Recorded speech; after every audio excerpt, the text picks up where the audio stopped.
My next winner is a player, and you guys probably see this one coming, but Yang Hansen, or Hansen Yang, I'm not sure exactly what order you're supposed to say his name in, but the big man out of China, he is 7'1", and he averaged 16 points, 10 rebounds a night in the, I think, Chinese league, CBA.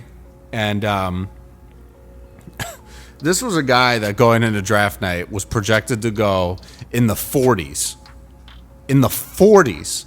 And he gets selected at 16 overall, right? And Portland moved back from 11. They moved back from 11. They trade that pick to the Grizzlies. They winded up getting, I think, one of the Grizzlies' picks that they acquired from the Magic. I think it's like a 2028 unprotected first-round pick. So solid come up. But it just seems strange to me that they picked this guy at 16 overall. Because number one, you have Donovan Clingan that you picked last year. And, you know, towards the end of the season, I really liked what Donovan Clingan was doing. He was really, you know, providing for what he was supposed to do in his role. Was a defensive guy, defensive anchor. He's also like a 7'1", 7'2" center out of UConn, 2-time national champion. You know, go Huskies. And, you know, I just like, I mean, I guess maybe they're going to try and play him together. I don't know. People are saying that this, you know, Yang dude is like the Chinese Jokic. I feel like people are saying, you know, insert person's nationality here and then Jokic for any center that knows how to pass the ball, like kinda. So I don't know how much I'm believing in to those comparisons yet, but like I gotta root for this guy. Like I have to root for this guy. And like the fact, I don't know if you guys saw his press conference in Portland, but he doesn't speak English very well, which, you know, I don't blame him. Like the dude's just like a Chinese athlete. He's gonna learn English over time. But so he has a translator up there with him, and they're asking him like, okay, like what do you do for fun besides basketball? And he's like, I sleep, I eat, and I play PS5. And I was like, all right, dude, I'm with you. Like anything you do, I'll stand behind. He is so real, just like us, man. So shout out Yang. I mean, he made a lot of money by getting selected this high. Like that's a difference of millions of dollars. So, you know, I'm excited to see him play. He's obviously going to play in Summer League, and it's going to be interesting. So on the flip side of that trade that landed Yang in Portland, let's talk about the guy that went to Memphis and Cedric Coward, because he's also a winner for me.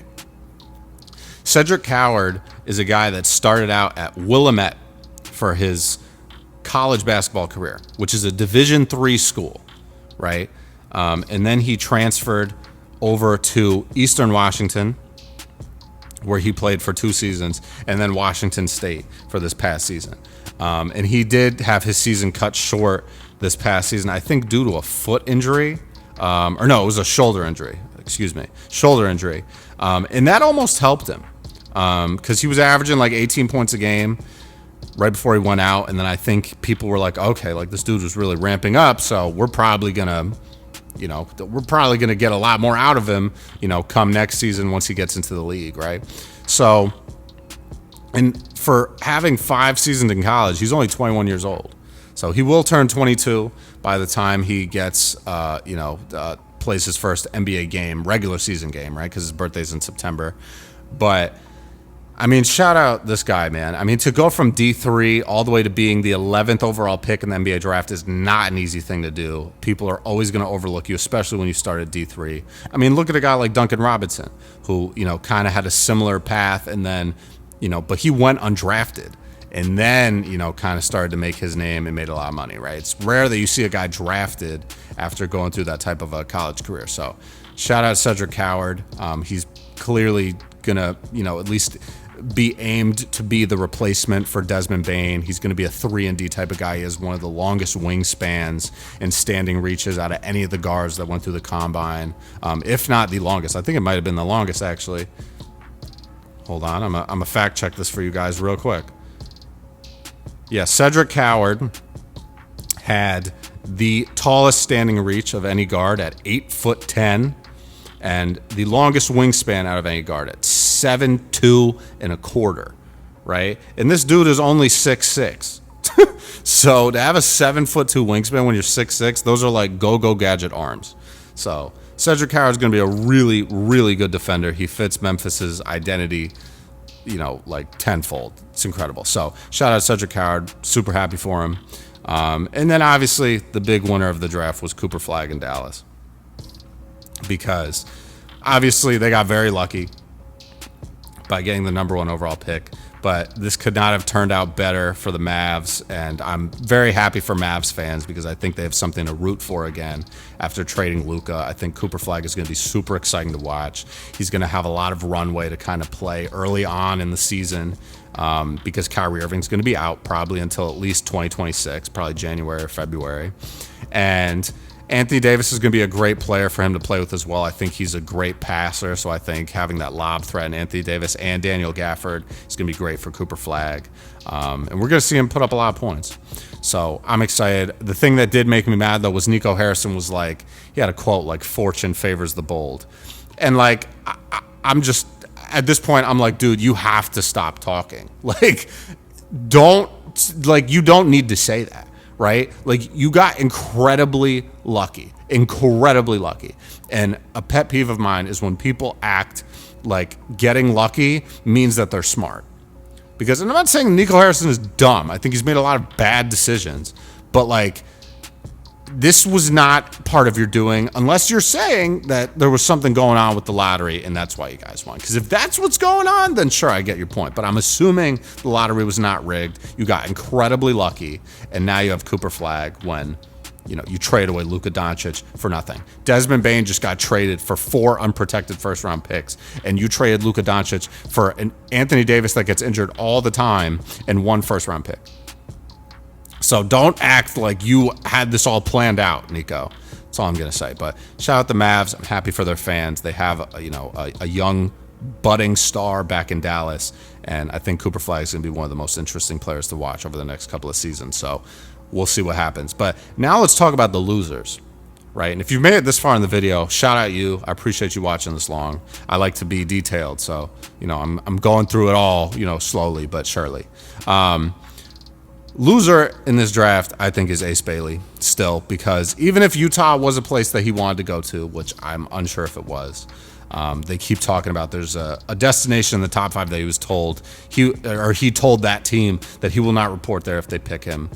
I think that was Philadelphia. I don't think any other team he would have did that to, right? Maybe it was Charlotte. I don't know, right? But I think he's going to show up to Utah. Everyone's saying, oh, well, he hasn't flown out there yet. He's supposed to be out there on Monday. The draft was on Wednesday, so I don't know why he's not out there yet. Apparently, Walter Clayton is already out there, and Ace Bailey's not, which is strange. But I think regardless, even if he really did want to go to Utah, there's going to be a lot of scrutiny on Ace Bailey, right? Because there's a reason he went number 5 instead of going number 3. And I think he's just like, even you could see in his press conferences, like he's having a hard time kind of like avoiding answering the question, which like he can't really answer the question without it being, ran with in a certain way. So out of all of the prospects, he's getting like really like ran over by the media. And I don't think it's good. I think it's a really rough way for a guy to start his NBA career, especially coming off of his freshman season in college. Like, these guys are young, right? Like, when I was 19, 20 years old, I wouldn't have been able to handle all this stuff. So, I mean, shout out Ace Bailey for being able to do it. And I genuinely do think he's probably a good kid. I think a lot of this is his representation kind of not really knowing how to go about this process. But I hope he pans out in Utah. I hope, it's not like a Steve Francis situation where he got selected and he's just going to refuse to report. I don't think it's as grave of a situation as that. I do think he's going to play in Utah. I think he's going to play in the Summer League. And I think he's going to be a good player. But I think regardless of what happened, whether he slid more down to Washington or Brooklyn or New Orleans or whatever, all of this dark cloud over him because of all of this other stuff going on was just going to be carried with him. So I think he is kind of a loser of the draft in that sense, because he lost a little bit of money by sliding down. And, now he has this reputation of being like this demanding kid, this entitled kid, which I don't really think he is. I want to see him really play in the NBA first before I talk about that and like say that that's really what's going on. I just want to give him the benefit of the doubt for now. But he's definitely being looked at a certain way because of this. So he kind of lost a little bit here. So my next loser is the Pelicans, which I talked about already with the Hawks. Like, I don't know how you trade this pick, unprotected, more favorable of yours and Milwaukee's pick next year to Atlanta. I don't understand. Like, you must be really high on Derek Queen in order to do that. And again, I like Derek Queen. I think he's going to be a really good player, but I think that was a pretty intense move to make. And it could pan out, it could not. I think there's a high likelihood that Zion Williamson is not fully healthy for the season. You trade away CJ McCollum, you trade away Brandon Ingram. The team is not even as talented as it was last season, and DeJounte Murray's still hurt. So, I don't know what they're really thinking here. Like, they're going to make the playoffs? Like, the West is way harder than the Eastern Conference, and you didn't even make the playoffs last year. So, I don't really know what they're trying to do. And I hope it works out for them, because the Pelicans fans are certainly getting, treated not great right now with just how things are progressing, but it is what it is. They also drafted Micah Peavy in the second round. I like him. I don't know a ton about him, but, I just think the trade of the draft pick was insane to me. Absolutely insane. So my next loser in the draft was Maxime Reynaud, which I personally really wanted the Wizards to pick. He went off the board one pick before our second round pick. And I do like Jameer Watkins, right? I do like Jameer Watkins, so I'm not going to complain. But I thought Maxime Reynaud was a first-round caliber type of player. And now he goes to Sacramento, where they have Domantas Sabonis. I don't know how much playing time Maxime Reynaud is going to get, but he's a really solid player. Was a 4-year player at Stanford, improved season after season.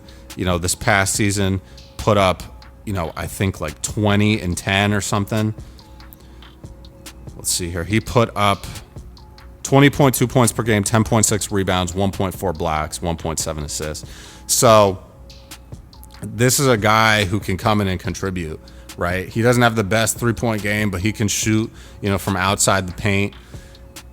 I just felt like he could have been picked in the first round, and now he goes to Sacramento, where he's not going to get a lot of playing time. I think it's going to be harder for him to prove himself. But who knows? Sabonis has been, rumored in a lot of trades as well. So if they move Sabonis, maybe they, move Maxime Reynaud to the starting spot. Who knows? But I think he has first round caliber potential. He has starter potential. He could even be an all-star down the road if things really pan out for him. But he's incredibly talented.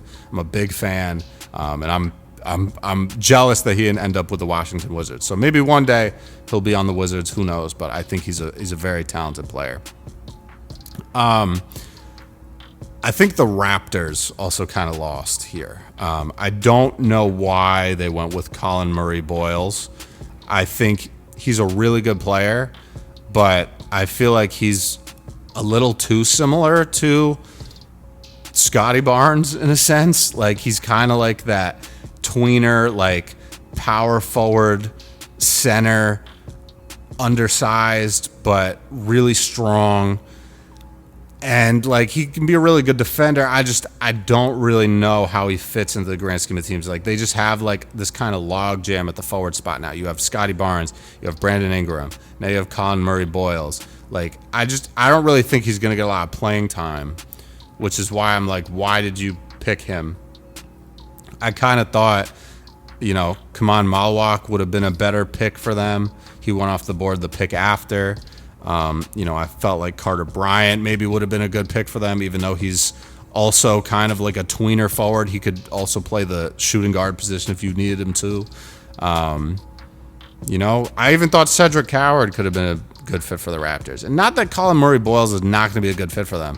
I didn't really think that pick for the Raptors made a lot of sense. I really thought if Kaman Malwak was on the board, they were going to take him, which they did not. So I like how they picked Elijah Martin in the second round. He was also a player on the national championship Florida team.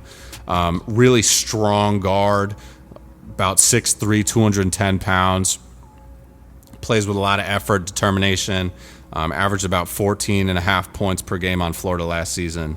I think he's got a lot of talent. So we'll see what happens. But overall, I think the Raptors could have had a better draft. They're also losers here because they lost Masai Ujiri, and I don't know why they let Masai Ujiri go or whatever that situation was. I'll probably make a video about that. But yeah, interesting to me. Very interesting to me. The next loser I have on here is the Suns. I don't really know why they operated on draft night the way they did. Even though I don't think they were total losers, I would kind of put them as like, I don't really know. I don't think they're winners, but I think they lost more than they won, right? So they gave up a first round pick to get Mark Williams, which they already have no first round picks. But then they also drafted Kaman Malawak.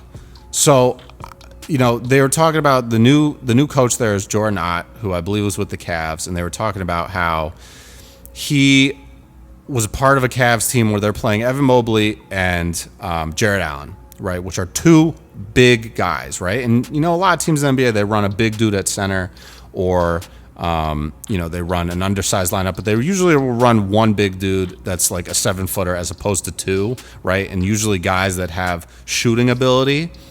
Kaman Malawak and Mark Williams are not outside presences. They are interior defenders, rebounders, and that's kind of what it's going to be. So if they're playing to play them together, great. Let's see how it works. But I don't think that's what they're trying to do. So, they did need to improve from the center position, right? They were using Mason Plumlee, and they had Yusuf Nurkic for a while, who I thought was good, and then he had like a fight or something with Budenholzer, and then they were both gone, a couple months later. So I don't really know what's going on here, but I just think the Suns are confused. And while I do like Mark Williams and Kaman Malawak, and I think they needed a center, I think drafting Kaman Malawak and then trading one of the only first round picks you have left while you're kind of in this in-between like rebuilding phase almost, it just felt like, why are you giving up that pick for a center when you just drafted one? Like, why don't you see how Kaman is first, right? So I don't know. I kind of disagreed with the approach, but I don't think, out of all the losers that I've listed, I don't think they lost that bad. It's just, especially if they're going to continue to try and win, right? If they keep Devin Booker, they're probably going to have to keep Bradley Beal because you can't trade him. They're going to keep trying to win, right? And if they're really going after this, new kind of structure with two big dudes playing, that might work. Because if you guys remember, the Phoenix Suns made it to the playoffs, they made it to the finals with DeAndre Ayton and Chris Paul, right? So they're still kind of missing a point guard, but I think they needed a rebounding big who was going to be able to, do a lot of damage in the paint, right? And now they have two of them. So we'll see what happens. Might be good, might not be good. And then my last loser is the Portland Trail Blazers.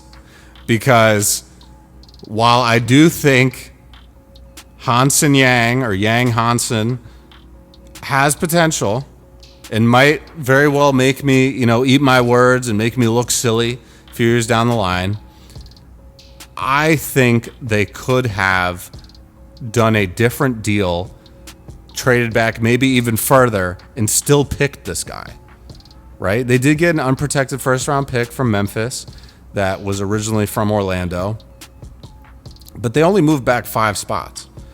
And, they drafted Donovan Clingan last season. So, again, similar to the Suns, are you planning to play these guys together? Are you planning to play, Yang and Clingan together? Because DeAndre Ayton's probably not going to be there much longer. I don't really know what the approach was, right? And I feel like they could have traded back to, could have traded back to the 30th overall pick, and he still would have been there. But if you wanted to be safe, and let's say you wanted to trade back to, the 19th or 22nd overall pick, right? Maybe you make a trade with Brooklyn. You probably could have gotten more first round picks out of it, right? I just think it was interesting. I just thought it was a very interesting approach. So they might not truly be a loser in this draft. You know, they might wind up being the biggest winner. Who knows, right? The NBA draft every year is a total wild card crapshoot type of deal. So you never know, wherever you're picking, what you're going to actually end up with. It's very random, extremely random. So there's a very high likelihood that this dude winds up being the next, you know, best center in the league, right? There's a likelihood that happens. But there's also a very high likelihood that he is out of the league in 4 years, right? You never know. You never know. And, you know, from experience, just looking at the NBA generally, guys that have come over from the CBA and China have not necessarily panned out super well. You know, Yao Ming is really the only one, and he was 7'6", and he was also very good. Like, you know, Yao was shooting threes towards the end of his career to some extent, right? So like, Yao had a lot of talent. Not that this dude doesn't have talent. I think this is one of the more talented Chinese prospects we've seen in a long time, especially for his size. It's just, you know, the fit is confusing, and I think they could have taken him later and probably gotten more to trade back even further. So, whew. All right, long video for you guys. If you made it this far, I appreciate you. Super appreciate you. Trying to grow this channel, you know, trying to bring you guys NBA content, NBA discussion as much as possible. The draft is one of my favorite times of the year, but now we got Summer League coming up, so I'll probably be making some videos about that as well.